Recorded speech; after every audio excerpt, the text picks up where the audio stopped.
ताजे सूए डंगर ते बड़े परेशान होंदे ने बंदे कि डंगर सू पिया हुण की करना। बड़ियां सारियां जरूरी चीज़ां होंदियां ने जिन्हां नूं करना लाजमी हुंदा, चाहे कोई कारीगर बंदा होए चाहे अनाड़ी होए, ਉਹਦੇ ਜ਼ੇਨ 'ਚ ਹੋਣਾ ਲਾਜ਼ਮੀ ਹੁੰਦੀਆਂ ਨੇ। ਅੱਜ ਆ ਦੋ ਮੱਝਾਂ ਸੂਈਆਂ ਨੇ ਕਰਮਾਂ ਵਾਲੀਆਂ। ਇਹ ਕਹਿ ਮੱਝ ਸੂਈ ਹੈ ਦੂਜੇ ਤੀਜੇ ਸੂਏ ਵੇ, ਇਹਨੇ ਵੀ ਕਰਮਾਂ ਵਾਲੀ ਨੇ ਕੱਟਾ ਦਿੱਤਾ। ਇਹ ਪੀ ਇਹਦੇ ਨਾਲ ਥਣ ਮੂੰਹ 'ਚ ਪਾ ਲਈਏ ਤੇ ਤੁਹਾਨੂੰ ਚਲੋ ਜੀ ਇਹਨੂੰ ਫੜ ਲਓ ਬੱਚੋ। ਸਭ ਤੋਂ ਪਹਿਲਾ ਕੰਮ ਜਿਹੜਾ ਜ਼ਰੂਰੀ ਹੈ ਨਾ, ਡੰਗਰ ਸੂੰਦਿਆਂ ਸਾਰ ਅੱਧੇ ਘੰਟੇ ਦੇ ਵਿੱਚ ਚਾਹੇ ਗਾਂ ਹੈ ਚਾਹੇ ਮੱਝ, ਉਹਨੂੰ ਬੋਲਾ ਰਜਵਾ ਪਿਆਓ ਬੱਚੇ ਨੂੰ। 2 ਕਿਲੋ ਪੀ ਲੈ, 3 ਪੀ ਲੈ, 4 ਪੀ ਲੈ। ਆਮ ਰੂਟੀਨ 'ਚ 2-2.5 ਸਿਰ ਬੱਚਾ ਬੋਲਾ ਪੀਂਦਾ। ਬੋਲੇ ਨਹੀਂ ਉਹਦੇ ਮਿਹਦੇ ਨੂੰ ਜਿਹੜਾ ਨਾ ਸੈੱਟ ਕਰਨਾ, ਉਹਨੂੰ ਬਿਮਾਰੀਆਂ ਤੋਂ ਬਚਾਉਣਾ, ਮਹਿਫੂਜ਼ ਰੱਖਣਾ। ਦੂਜੇ ਨੰਬਰ ਤੇ ਇਹ ਨਹੀਂ ਵੇਖਣਾ ਕਿ ਡੰਗਰ ਨੂੰ ਫੌਰੀ ਨਹੀਂ ਚੋਣਾ ਜਾਂ ਸੂਤਾ ਕਰ ਜਾਏਗਾ।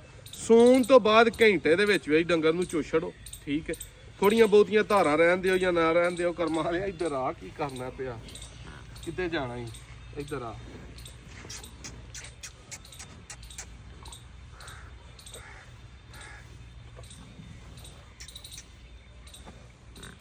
ਚਲੋ ਜੀ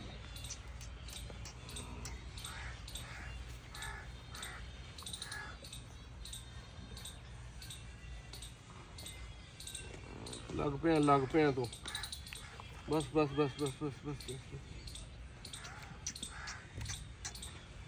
ਚੱਲ ਤੂੰ ਪੀ। ਦੋਸਤਾਂ ਨੂੰ ਗੱਲ ਦੱਸ ਲਈਏ, ਘੰਟੇ ਦੇ ਵਿੱਚ ਮੱਝ ਨੂੰ ਚੋਛੜਨਾ।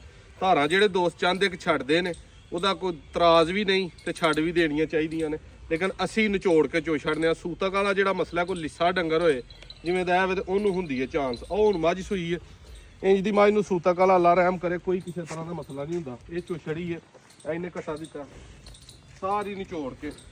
ਜਾਨਵਰ ਨੂੰ ਜਦੋਂ ਸੂਏ ਨਾ, ਜਾਨਵਰ ਨੂੰ ਚੋਛੜੋ ਤੇ ਜਾਨਵਰ ਦੁੱਧ ਫੌਰੀ ਤੌਰ ਤੇ ਫੇਰ ਬੌਲਾ ਬਣਾਉਣ ਲੱਗ ਪੈਂਦਾ। ਸੋਹਣੇ ਪੱਠੇ, ਸੋਹਣਾ ਵੰਡਾ ਜਾਨਵਰ ਦੇ ਅੱਗੇ ਸੁੱਟੋ ਤੇ ਘੰਟੇ ਦੇ ਵਿੱਚ ਜਾਨਵਰ ਜੇਰ ਸੁੱਟ ਦਿੰਦਾ।